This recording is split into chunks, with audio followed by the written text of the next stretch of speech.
Welcome to Tone Talks. Welcome to Tone Talks. Welcome to Tone Talks. We're here now.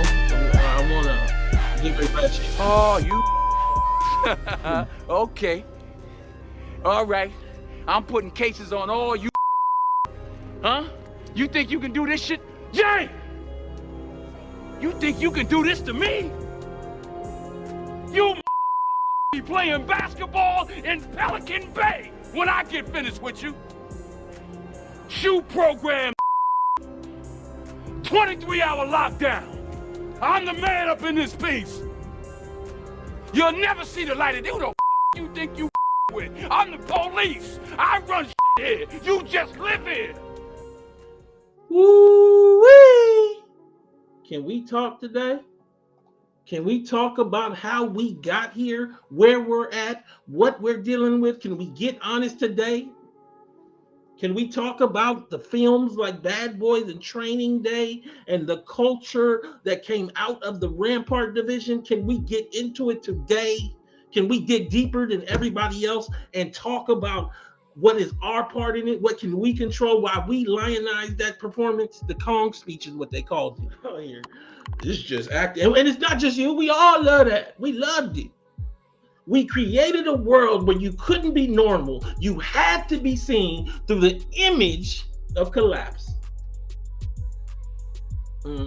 He fine. Denzel is fine in that role. And you wonder how we got here. This is Antonio Moore coming to you from Tone Talks. Looking forward to having a discussion today about Memphis Tyre Nichols. Condolences to his family.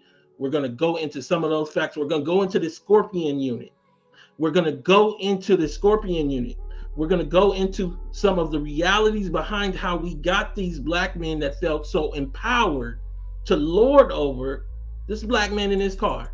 Now, we're not going to get into no details we don't know about yet about this possibly being beyond racially motivated. I don't like to speak to things that aren't built into facts yet. So we're just going to accept this as the race case it's been presented as. And as facts come out, that'll come out later, and maybe there'll be other shows, if not my show, someone else's. But today, we are here to talk about ADOS Black Memphis. I said ADOS Black Memphis, and I'll get into the numbers to show you how there's negligible, if any, black immigrants in Memphis. Nominal, less than, I think, 2% or something like that. So this is not about just being black looking brown. This is about the suffocation of being ADOS, American descendant of slavery, in that city. Because those people didn't come there to go to school or be a doctor or be an engineer in the city. This man worked at FedEx, had his baby, and now we mourn him. But as we mourn him, we have to be honest about how we got here. How we got to a point where these young police officers felt that they could do what they did. And to do that, we got to be honest about these films. We got to be honest about the culture, the rap culture. We got to be honest about what we lionize. You think you can do this to me? I'm the police. I run here. You just live here. Yeah, that's right. You better walk away. Go on and walk away, because I'm going to burn this MF down. King Kong ain't got S on me. I'm going to play the clip a little later. But before I play the clip, I want to talk about the truth of things, the demographics of the city. I want to talk about this black female chief who called not for reparations, but the band-aid of being harsh on crime, remind you a lot of Kamala Harris, to elevate her career. I want to talk about the Scorpion unit. Look a lot like Training Day to me, running around lawless. So you're gonna menace black folks to lower the crime against black folks. You don't think that they've been doing this all throughout the city? You basically got rid of crime by doing crime. You got rid of assault by assaulting ADOS black men and some ADOS black women as well. The reason why I say ADOS is because the city is pretty much all ADOS. I don't know if people understand that. It's not just about being brown or black. If anything, the next group under them is like Latinos, but substantially under. I think it's like 15, 20,000 Latinos. But altogether, it's like 6,000 black immigrants. There's 420, 30,000 ADOS people in the city, and there's like 6,000 black immigrants. You can do the math on that percentile-wise, but 1.5. All the black immigrants together. These training day type units full of the superhero reckless have been the band-aid answer to black communities on fire. These black officers were the arm of white oppression, as is this chief. Scorpion unit emerged as Memphis pursued get tough strategy. She called for this. You don't think she saw training day? What? These people are not, come on, working class people. They watching these movies, man. So like if she, let's put her in her late 50s, if early 60s. She was like 30 something or like late 20s when training day came out. I'm just telling you, you can take it how you want. I'm not blaming training day, but I'm blaming us for lionizing training day. I'm blaming a culture that accepted menacing people as policing, then now wants to act like they don't know where it come from. I'm blaming 5 officers that killed the man. Black, white, or the other. Tyre Nichols, Memphis reckons with black police officers killing by black officers. We need to look at these men and understand these men are menaces. And it is a sad day when we can't accept or have a community where we can have regular police that don't do menacing acts. And that is today. We're going to have this discussion in a way that nobody else has. And I think that people don't seem to understand. I see you in there, North. You right. You talking right. It's not mostly ADOS. It's just all ADOS. When you get down to 1.5 points, and I'm not talking about a point, it's all the groups. I think there's like 1,200 Nigerians. I'll go through the numbers. I have them. Like 300 Belizeans. That they're not there. They're not in the city. And those people are largely there to go to school or to become a doctor or the nurse. So they're not suffocated by the city. They chose to come there for probably some opportunity. Not the same. You got to be honest about what this is, because you can't get to no solution if you hollering about blackness. Because that's not what we're seeing no more. We're seeing ADOSness. Can I talk about it? Can we get to it? Condolences again to this man and his family, Mr. Nichols' family today. There are flowers for you. ADOS has flowers for you and your family. Again, I don't want to hear any conspiracies or non-factual points of motives. Things are coming out and people are questioning things. We're just going to talk about race today. Because no matter what the motive is, they use the power and the arm of being police to menace against this man. To menace against that community, most likely, consistently, redundantly, and we just don't have the footage on the other times. They lowered crime by committing crime. Memphis authorities released video footage Friday showing Tyre Nichols being beaten by police officers who held the black motorist down and repeatedly struck him with their fists, boots, and batons as he screamed for his mother and pleaded, "I'm just trying to go home." The video is filled with violent moments showing the officers, who are also black, chasing and pummeling Nichols and leaving him on the pavement, propped against a squad car as they fist bumped and celebrated their actions. The footage emerged one day after the officers were charged with murder in Nichols' death. The chilling images of another black man dying at the hands of police renewed tough questions about how fatal encounters with the law enforcement continue even after repeated calls for change. And we come back to this. You know the rest. We come back to this. That's not a singular movie, but the Kong speech in this movie is what happened in Memphis. You can call it what you want. I want to know if you didn't understand he was a villain. Did you see him as an anti-hero or as the villain he was? Because if you only saw him as an anti-hero, you didn't understand why your policing is the way that the Scorpion unit is. You call for harsh policing to save you from the lack of reparative justice.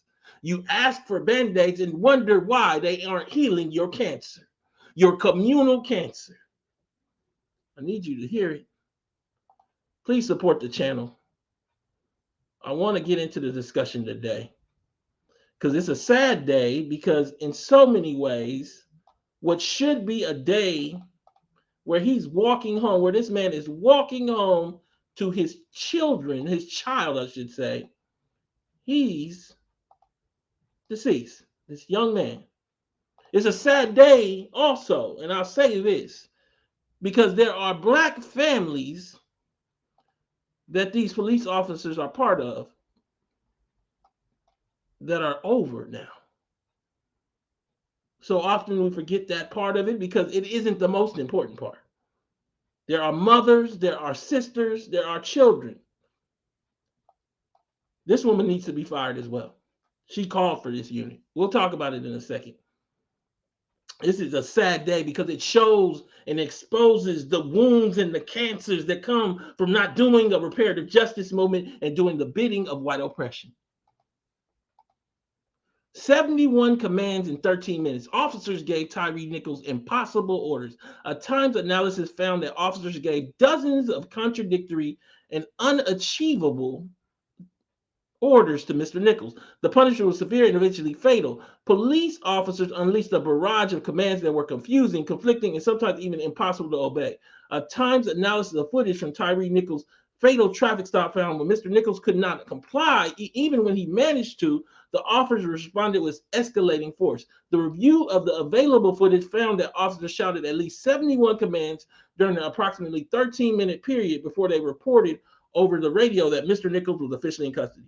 The orders were issued at two locations, one near Mr. Nichols' vehicle and the other in the area he had fled to and where he would be severely beaten. The orders were often simultaneous and contradictory. Officers commanded Mr. Nichols to show his hands, even as they were holding his hands. They told him to get on the ground, even when he was on the ground, and they ordered him to reposition himself, even when they had control of his body. The footage begins with a police officer driving up to the intersection where Mr. Nichols' car had been boxed in by two unmarked vehicles. The officers jump out with his forearm drawn and joins a pair of officers rushing toward the front seat. One officer pulls Mr. Nichols out of the car, and all three immediately start screaming on the ground. These are the first orders in a bombardment of confusing commands that confound Mr. Nichols and prompt a cascade of retribution. Mr. Nichols points out that he is sitting on the ground, as the officers instructed him to do. I've been in this one position. I was with Rick going to Dr. Dre's studio. I'll never forget it. We went to Burbank Police Department. We in Rick's car. You pull us out, put us on the curb. Put us on the curb. I said, I'm a licensed attorney. Can you bring the sergeant out here? See, Mr. Nichols couldn't do that. Can you bring the sergeant out here? I'm going to file my complaint right now. How about it? So I filed a whole complaint. We went through the whole review and everything. I tell you this, win, lose, or draw, they're going to feel Tone Talks. So I've been there where they put you on the curb and they got you in the cuffs and they sitting you on the curb and you sitting next to somebody that I'm just here. This is my client. We just going to try to finish this documentary and meet Dre. Talk about this doc. How I get here. But for Mr. Nichols, it was a different feeling. He didn't know the words to get this cleared up. And I say this to you, and I got some more to that piece there. And we're gonna get into some other movies that display this behavior that makes community policing about beatings rather than policing. Then came the arrest and killing of Tyre Nichols, and video footage released on Friday that showed how officers kicked, punched, and used a baton to beat Mr. Nichols, and he pleaded with them to let him go home. With 5 officers charged with murder, community leaders are now trying to assess how a unit that was supposed to ease the violence in Memphis had instead inflicted an attack so brutal that Chief Davis herself called it heinous. So the lady that came up with the Scorpion unit, and we'll talk about that in a second, is now calling it heinous because she's running. She running. And inhumane. So we didn't have that video. That's what she was trying to use to elevate her career. But since we got it, we're gonna throw them under the bus. The city announced the disbanding of the unit on Saturday, and Chief Davis has called for a review of all her department's specialized units. We still want crime addressed in our communities, but we don't need to kill innocent people. Do we need to beat them? Do we need to harass them? What do we need to do? We're going to talk about it today. But before we talk about it, let's get honest that this isn't normally black police officers against black people. What has happened now is Fox News, along with several other news sites, are now trying to make this as though this is the normal situation. Black men beating other black men to death. No, this is an oddity. I'm not saying it doesn't happen, but this is not what we have seen in the news. How many people remember Walter Scott and this white man charged with the murder of Walter Scott in South Carolina? How many people remember Ferguson and this white man charged with the murder of Mike Brown? How many people remember this George Floyd and this officer charged with the murder of George Floyd? There was a black man, but he was Nigerian, half Nigerian. He wasn't ADOS. So we're going to forget all these stories. And we're going to elevate a singular wild incident and blanket that over to say that, oh, it's just all kinds of people doing this. I want to leave these pictures up for a second. I want y'all to remember, because these things are years and years apart, and we forget. I want you to remember these white faces. Because right now, all you see is these black ones. And what is happening is that it makes us look like this is some kind of normal occurrence. And I come back to Tyre Nichols, because I don't want to lose his humanity, because I'm not here to show a video of him getting beaten. I'm not here to break down the specifics of how far the car was from the police car was. I'm here to give context of the social dynamic around this kind of policing, where we elevate it and lionize the nonsense. I'm the police. I run S around here. See, this is a very different view of this kind of policing than what we saw in, say, Boys in the Hood, where that police officer was made to view himself as being against the community. We took that and bastardized it and created this criminal detective, and we elevated it, and we allowed that person to menace. How many people remember this right here? It ain't just that movie. How many people remember this? Y'all remember in Bad Boys Part 2 where Will Smith and Martin Lawrence go into Ice Pick's shop and just destroy his shop because he don't want to give evidence? He don't want to give testimony?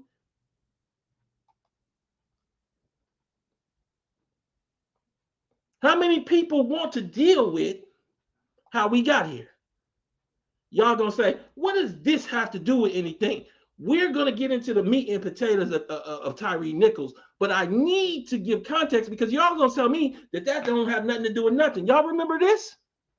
In the chat, y'all remember this happened? Because this ties right to the story.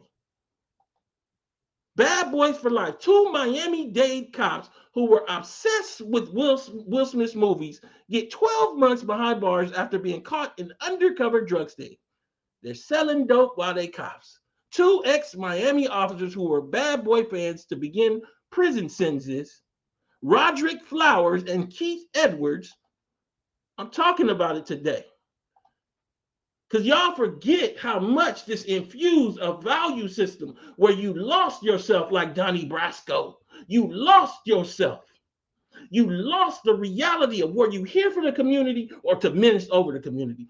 Roderick Flowers and Keith Edwards are heading to prison after pleading guilty to conspiracy to distribute cocaine. 2 Miami-Dade police officers will be heading to prison next week for their involvement in a drug operating sting. Roderick Flowers, 29, and Keith Edwards, 31, who are cousins, will serve 1 year and 3 months in federal prison after pleading guilty to conspiracy to distribute cocaine. So they out here dressed just like you gonna be Martin, all right, and I'm gonna be Will Smith, and we gonna put these glasses on and we gonna menace. Bad boys, what you gonna do? What you gonna do when they come for you? How many people understand that came off that cop show where they was running around and destroying black people's lives and chasing them down the street? How many people know that this shouldn't have been in your head the way it was? It should have been off. It should have rang a bell. It should have made you not laugh but angry about an America that decided to make joke of your struggles. I want to talk. We talking today, and I want to give context. In no way am I trying to absolve the responsibility that these black men need to take for their actions on that day. But I am also trying to broaden the conversation to why menacing over communities with units like the Scorpion unit were allowed, and also make sure we don't forget these white folks. This is just 3 of them, but we can go through list after list of white officers killing black men in these communities. So this incident, I ain't gonna let that be my image of black brutality by police in my head. You can do how you want. Memphis Police Chief tasked with investigating Tyre Nichols' murder was fired from her previous job with Atlanta PD over child porn scandal as protests turned ugly in LA. The Memphis Police Chief, who was now tasked with investigating the killing Tyre Nichols, was previously fired from her job for dismissing allegations in a child porn case. Serene Davis was kicked out of Atlanta Police Department in 2008 for her role in the botched investigation of Sergeant Tanya Cranes. Okay, so we got a woman starting the Scorpion unit who was fired in another city trying to rebuild herself on the destruction of black communities. Please subscribe, press the bell, share this, 310-388-3499 to call in. I want to hear from you. We're going to have this discussion. I want to make sure I get to everything I got to get to, but we're framing this in context of popular culture, and we're framing this in context of Tyre Nichols, and we're framing this in context of ADOS people in Memphis, not blacks, not black. ADOS people in Memphis, because we know the numbers, and for those that don't know the numbers, I'll show them to you. I gave you a brief summation earlier, but I ain't here for the games. Scorpion unit emerged as Memphis pursued Get Tough strategy, New York Times, January 29, 2023. City leaders had praised the new group as a key strategy for fighting crime. Now they are trying to assess whether it was flawed from the start. Memphis Police Chief Sarah Lynn Davis had been on the job for only a few months in 2021, so she wanted a quick boost. She don't want to get out in the churches. She don't want to go down to the elementaries, junior highs, and the high schools. She don't want to get out to the homeless centers. She don't want to get out and shake hands with the black men at the barbershop. She wants a quick hit answer to make it look like she's solving the issue for the city. So how else than giving the Scorpion unit a name like Scorpion, sting the community up, and create some fake success around crime. So basically, we don't really have criminals reporting crime being beaten by police. So we move it over there, and they gonna stop doing crime because they don't want to get beaten on. Can I talk? How many people know that homeless don't be reporting when they get beat on? Out of fear, because they gotta still be outside. How many people know that people with felonies fear going back to jail and being violated on? If you think them 5 black men that beat that man to death won't alter somebody's life with probation and the like, you a fool. They run around that city just like what I show you. They run around that city like this. Can we talk about it? So she forms the Scorpion unit.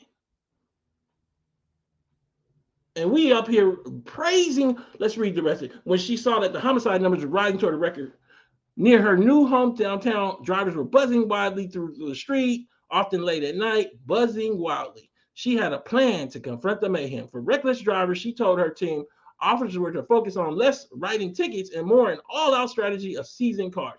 So we just gonna take people cars for reckless. We not gonna ask no questions of why they reckless. So you rushing home, you go too fast. Because what is reckless? Speed limit 65. If you going 98 because you gotta use the restroom, they just take your car. No, you're supposed to write a ticket. That's not.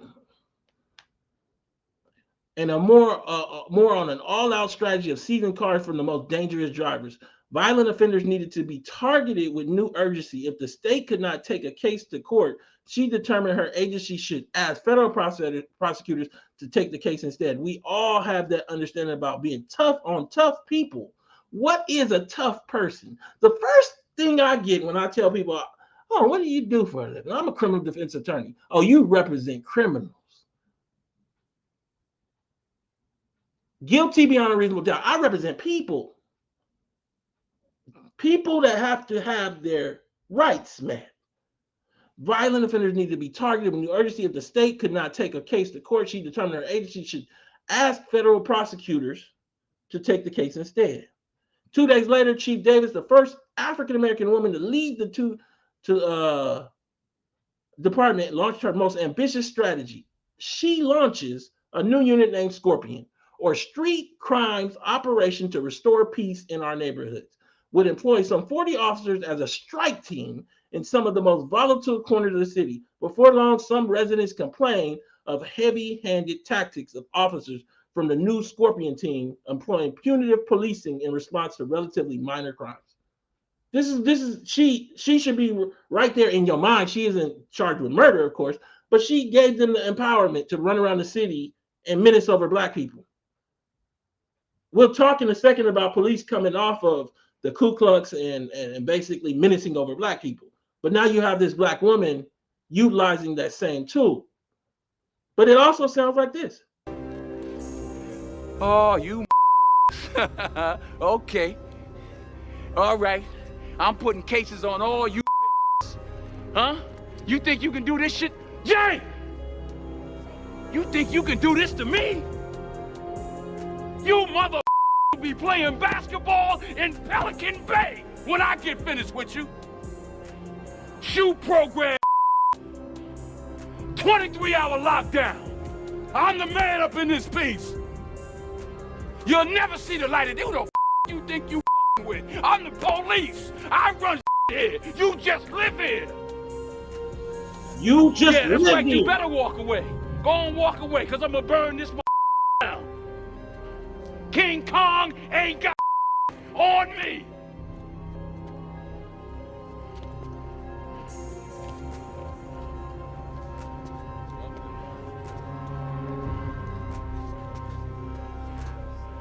That's all right. That's all right. Shit. I'm winning anyway. I'm winning. I'm winning anyway. I can't lose. So this is what you get when you empower people to be the Scorpion unit. You get communities on fire. So we're here having this discussion, and I'm giving context because for those people that don't know, Training Day came from a real person. Inspired by Rafael Perez in 98, Rafael Perez was arrested for stealing $800,000 worth of cocaine and later took a plea deal and exposed the LAPD's Rampart scandal. Meet Rafael Perez, the crooked LAPD officer who stole pounds of cocaine and inspired Training Day. In 98, Rafael Perez was arrested for stealing $800,000 worth of cocaine and later took a plea deal and exposed the LAPD's Rampart scandal. Rafael Perez should have protected the public by lawfully dismantling gangs. Instead, he and dozens of other officers in the LAPD Rampart Division ran the streets by shaking down gang members for drugs and money and stealing and fabricating police evidence. Assigned to the LAPD's Resources Against Street Hoodlums, CRASH, so we got these names, Scorpion, CRASH, Anti-Gang Task Force. In 95, Perez swiftly earned a reputation as an aggressive officer who had an ear to the ground in the neighborhood west of the downtown Los Angeles that fell under Rampart's division. It's not what you know, it's what you can prove. Won an Oscar for this. Now, I'm not blaming Denzel, but I'm not lionizing this character. And I'm giving a context of where you played a role in creating a community where we did not elevate community policing. We did not praise men that are going into schools, showing young children about police in a normal way. We praise this nonsense. fact-checking the Training Day King Kong speech. Training Day is a movie about a rookie police officer who spends a day with a successful, talented police detective who is revealed actually to be corrupt, psychotic police detective. And it's a wonderful movie, one that is fat with nervous and uncomfortable energy. And we just heard, we lionize this policing with this movie, and in particular this scene. This is the Memphis Scorpion Unit. This is the LA Rampart Division, and so many other gang-like units across the country. Notice how this tweet by this J-Hop guy praises this scene, and we can't judge J-Hop because we all took part. Because we on lockdown. Training Day is the best movie of all time. You got Bad Boys, the same thing. Comedy built around snitches and cocaine, Michael Bay.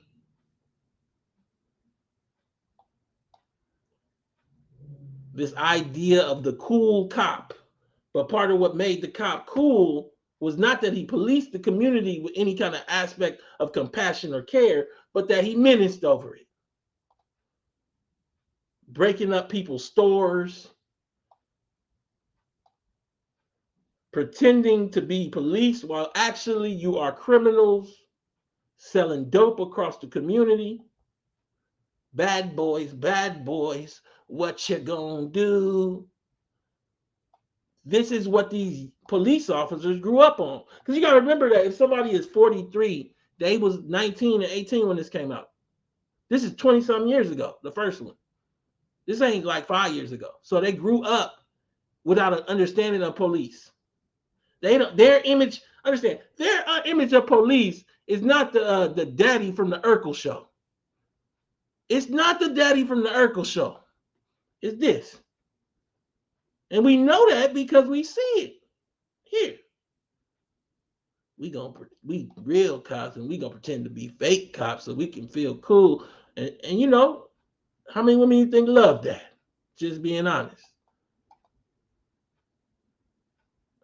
Such a falsified image of policing when we needed reality. We got Rick Ross, the rapper, passed as a correctional officer exposed. A few weeks ago, a photo of Miami rapper Rick Ross leaked to the internet. The photo showed a man dressed in a prison guard uniform. First he said it was Photoshop. Then they found the actual check stub where he made $22,000 a year, and he had to admit that it was real. You was a correctional officer, and you didn't get no credit, no praise for that. So you go slip over here and act like you a dope dealer, William Roberts. William. And change your name to a dope dealer. A real dope dealer. I covered Rick in the show, in the documentary Freeway Cracking the System. In that documentary, as we covered the Iran-Contra and the Nicaraguans that had never been on camera admitting complicity with the U.S. government around cocaine, we also had sub-stories. We had the sub-story of the Rick Ross thing going on, right? William Roberts. The craze of this and how it ties back. Let's make sure we're always tying to this. To these black men running around as the Scorpion Unit, feeling like they lords of the community, lords over this man only working at FedEx. And we have this whole context of a culture that has celebrated this, rose it up instead of pushing it down. I want to talk. But also one of the sub-stories is this man, he had never been on camera before. And he exposed and showed he did 9 years for planting drugs on black boys like Nichols. On black men like Nichols. For stealing money at dope scenes. We covered this in my Emmy-nominated documentary. We had this sheriff that served nearly a decade-long sentence for planting drugs. And let me explain how this connects. It's a through line. So the Freeway Task Force goes back before Rampart Division. Rampart Division comes out of the task force. So this man comes before so you got Rafael Perez. Let's go back because we're gonna come all the way back. And the crash unit, but it comes out of the Freeway Task Force targeting Freeway Rick Ross. And then you have other cities mimicking that militarization, that gangification of black policing black folks in particular. Crooked Los Angeles County sheriffs Deputy breaks silence. Robert Ward gets up every day at 4:30 a.m. to take a bus from Montebello to downtown LA to sharpen pencils. As he describes it, his job as administrative assistant is quite a change from his previous life. He was undercover and he only went in for 10 keys or more. I was a crooked cop. There's no getting around it. You are who you are. I was a dirty cop. I screwed up. If y'all remember, there was a whole scene in Training Day where they take the money. They kill somebody and take the money and split it up. Tyre Nichols is the base of this story, of this show, I should say. But it don't stop with him. It is a story that looks across this nation and asks the question, how did we get here? How did we get here where these 5 black men menaced over that community? Because I doubt that they just did this to Tyre. Raise your hand in the chat if you think that they did this to more people in that community than Tyre, and we just happen to get this video. Tyre Nichols is a martyr today. There are so many other black men that will not have to deal with being stung by the Scorpion unit because of his death. Indeed, under Memphis Police Chief Sherilyn Davis, the first black woman to serve in that role. So the moment a black woman gets that role, she's going to do the bidding of white men at a level that they haven't done because they're not going to form the Scorpion. So what's the point of having her there?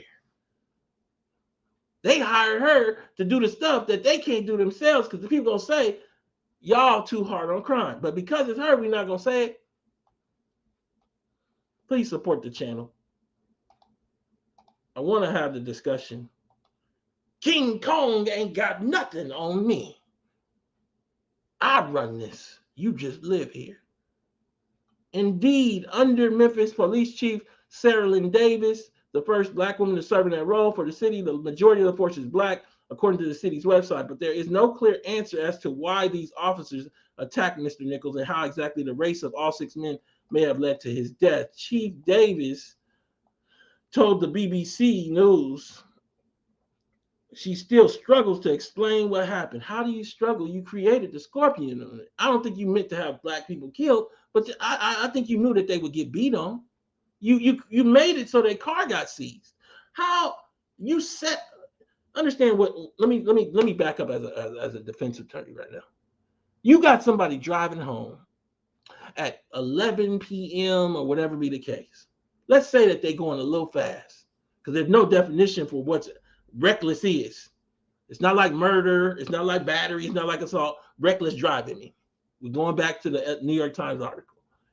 She gave them the power to seize their car. That is setting the cinder for an explosive event. You pissed off if you get pulled over at 11 and somebody take your car and don't give you a ticket so you can get home. There's no priors. I can just take your car. You are giving a power to these men to lord over people. And you don't know what's going on. We're going to let you walk off. The mentality of what I saw is very difficult to explain, she said, and that she can't answer if the encounters would have ended differently had Mr. Nichols been white. It doesn't matter what color these officers were. It doesn't matter what color the driver was. If you look at the video, race has nothing to do with it. She has no idea what she's talking about. It's not about the color of the police officer. We don't care if it's black, white, pink, or purple. What they did was wrong. And what they were doing, the black community is wrong. We're not worried about race of the police officers. 310-388-3499. I'd like to hear your opinion on this. The picture is less clear on the race of the officers who perpetuated police brutality. We do know that there is more anti-black bias among white officers than black officers. But we also know that black people and black officers have anti-black bias too. I want everybody to understand part of the problem with getting data on the police and on police brutality is the immense amount of secrecy / protections that they have not to release data about misconduct and things of the sort. So that there isn't as much like just clear data. How many black men were killed by whites? How many? But we can always go back to our memory, right? We did it earlier. We can always go back. We can't let them use a singular incident and make it into the norm, or even more than an aberration. This is the norm. Again, Walter Scott killed by a white man, Mike Brown killed by a white man, George Floyd killed by a white man. That is the normal.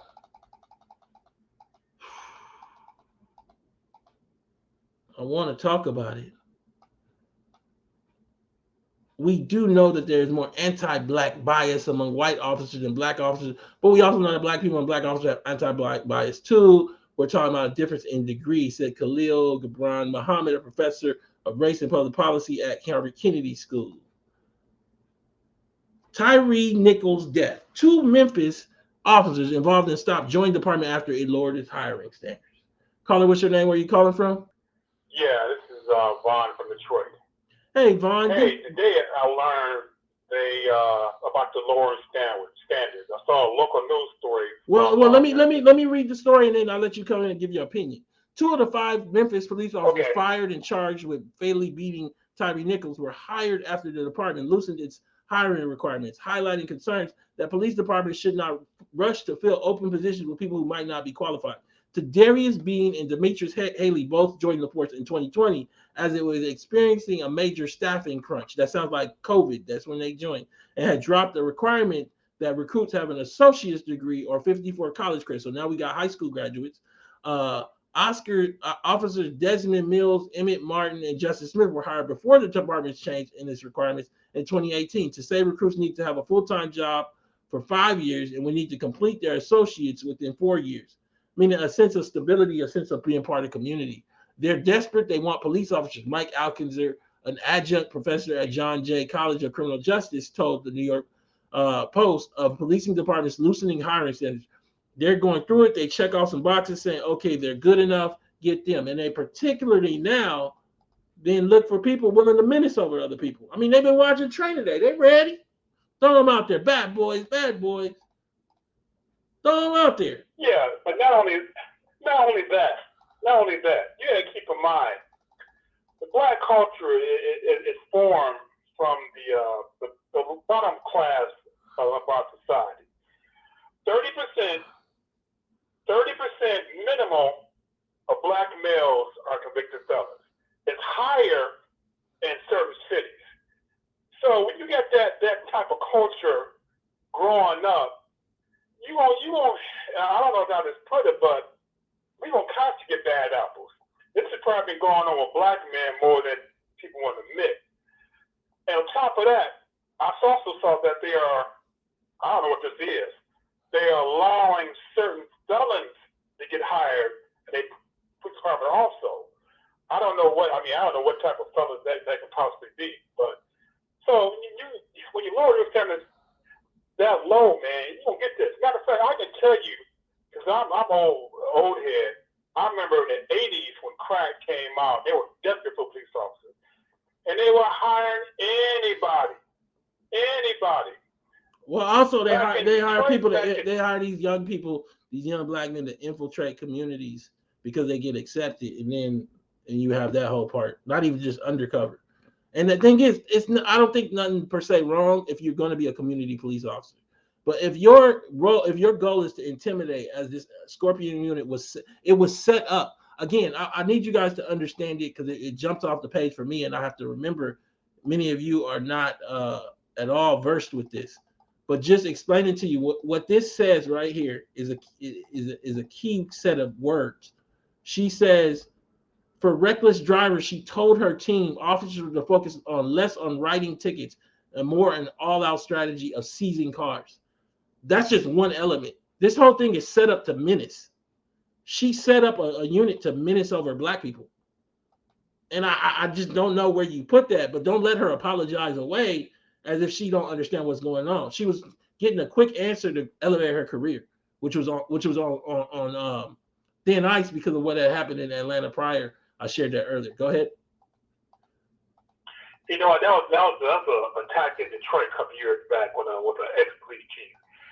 That was on the news also. Apparently, I guess the thing was, well, if you take the criminal's car away, they can't do crimes on foot. So they was like taking everybody's, because they know in Detroit, insurance so high, no one can afford insurance. So it's almost like 60% of the chance everybody you pulled over had to have insurance. If you have insurance, take your car. So that's what they were doing in Detroit also. And it never got that bad where people complain about it. I think the state ended up doing some lowering insurance, more people afford it. But yeah, that's one of those tactics they was using. But like I said before, I've seen this before in the 80s and the 90s, when they lower these standards, this is what you get.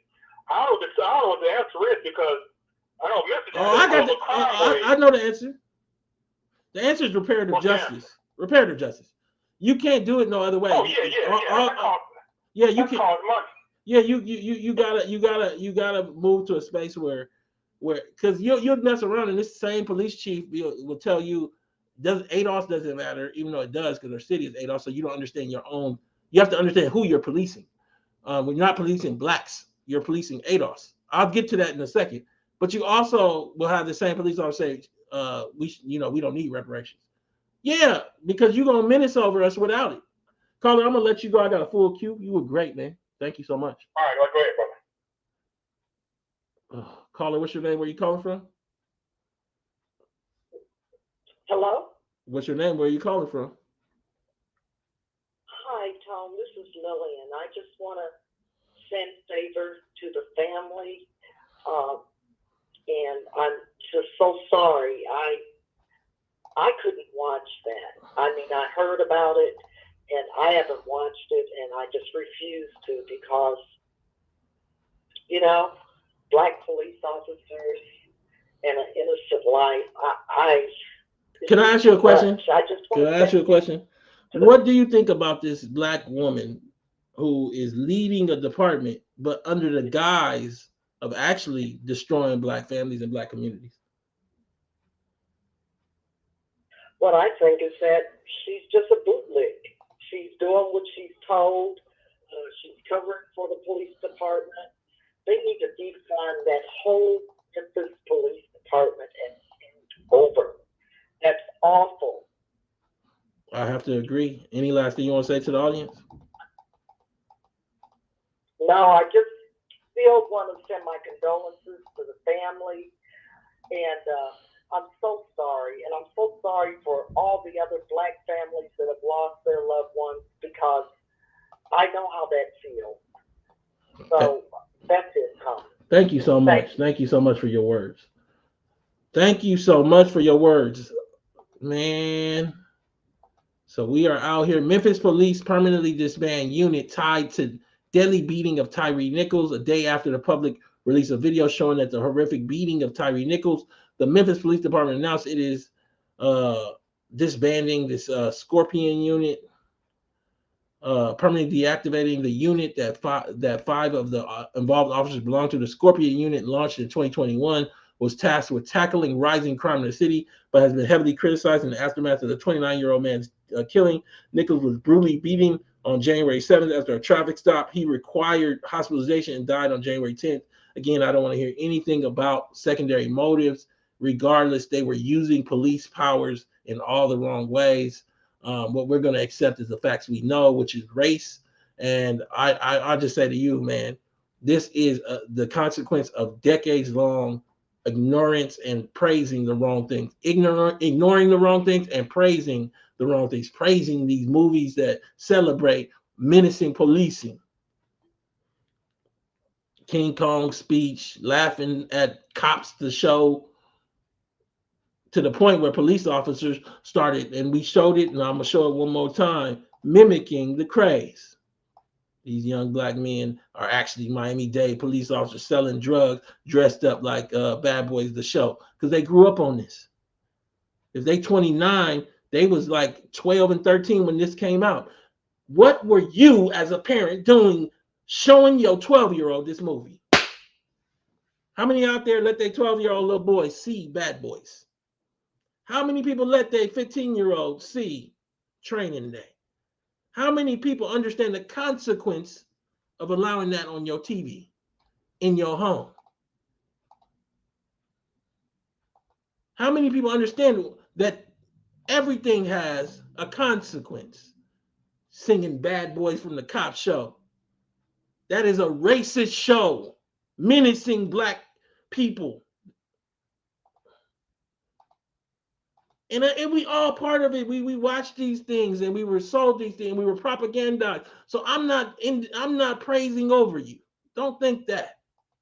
But we have to understand the backdrop. In 2014, a white police officer killed black teenager Mike Brown. We showed that police officer earlier. And many in the election started chanting Black Lives Matter. How many people know about the runaway slave patrols? That is the basis of the policing. I need also people to understand this.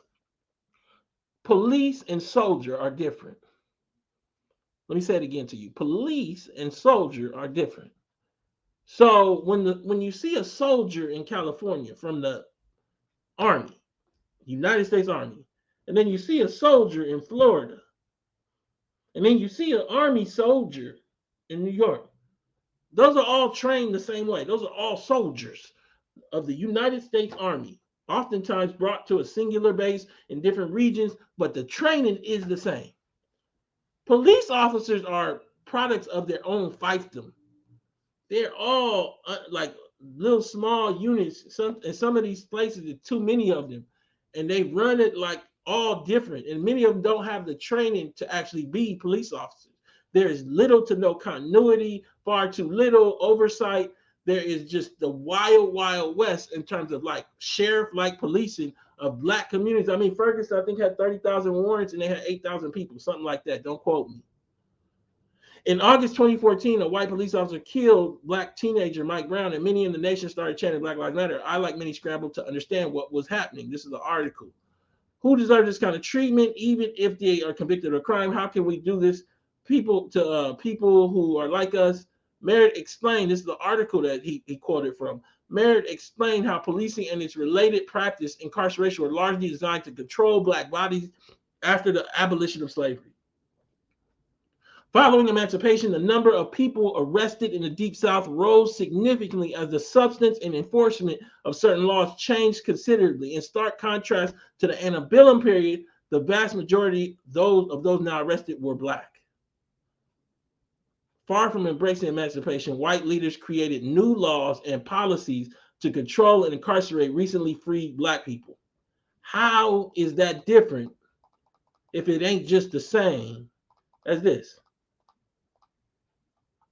For reckless drivers, she told her team, officers were to focus on writing tickets, on less on writing tickets and more on an all-out strategy of seizing cars. We all have that understanding about being tough on tough people. Tough people is dog whistle for black people. Black people is dog whistle for ADOS. Can we talk? Which brings me to the last section of the show. In no way am I trying to say this to be divisive. I am saying this to be clear, because without this, you can't get to a solution. The Memphis African-American population is about 420,000.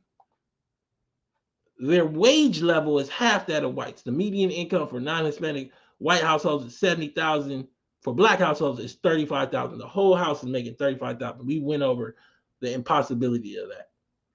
26% poverty rate.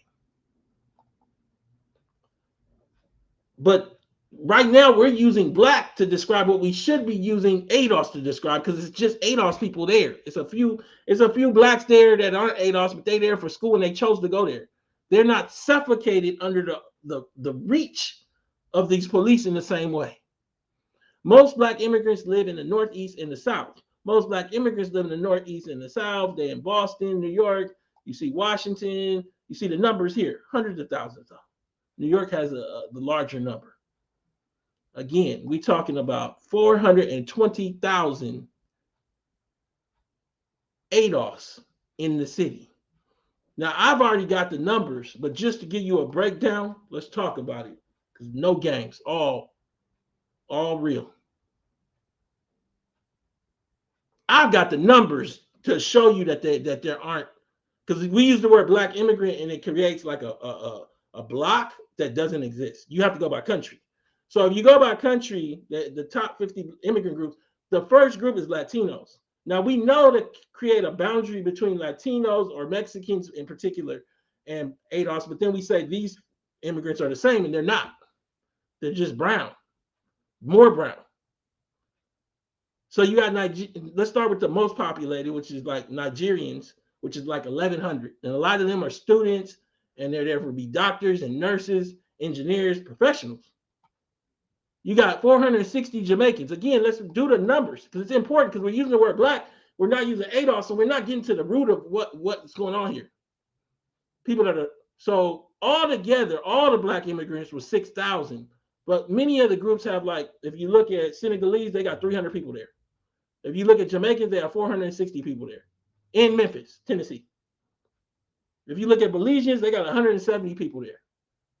So many of these countries have a few people there, pretty much all of them. So in numbers, black immigrants all together are like 1.5 points. With many of these groups, if you really break them out as you should, being so that it isn't about being black, it's about being ADOS. That's what's going on there.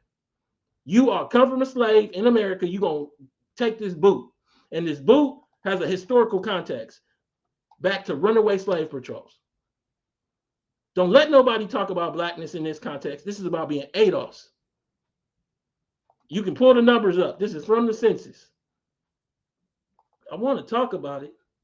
Black immigrants reflect on their contributions to America and the challenges many still face.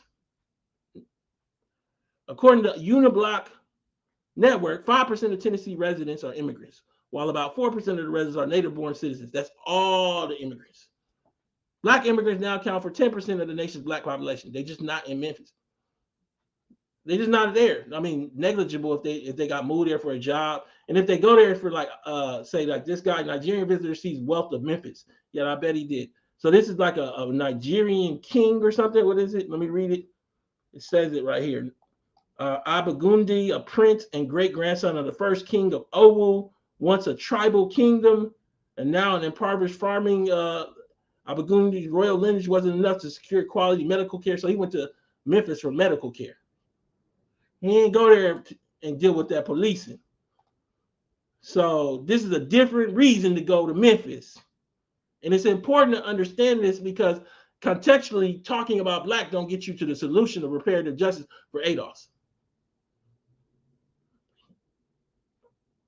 Can we talk about it? A society where a Nigerian immigrant can become president of a hospital system, where a man with Kenyan roots can become president of an entire country. Well, you tell that to Tyre Nichols' family, because that's not what he experienced in Memphis. What he experienced in Memphis was this Scorpion unit. Scorpion unit emerged as Memphis pursued get tough strategy. These training day type units full of the superhero reckless have been the band-aid answer to black communities on fire. These black officers were the arm of white oppression, as is this chief. Now, this is a sad day, and I hope that this gave you some context of what you can do, how you can help, how you should start viewing the world. And also, as we mourn Tyre Nichols, we have to start asking the question of what is the solution. This is Tone Talks. Please go to tonetalks.net, subscribe and donate, share this video. I wanted to have this discussion because we need to have it because nobody else is. Thank you.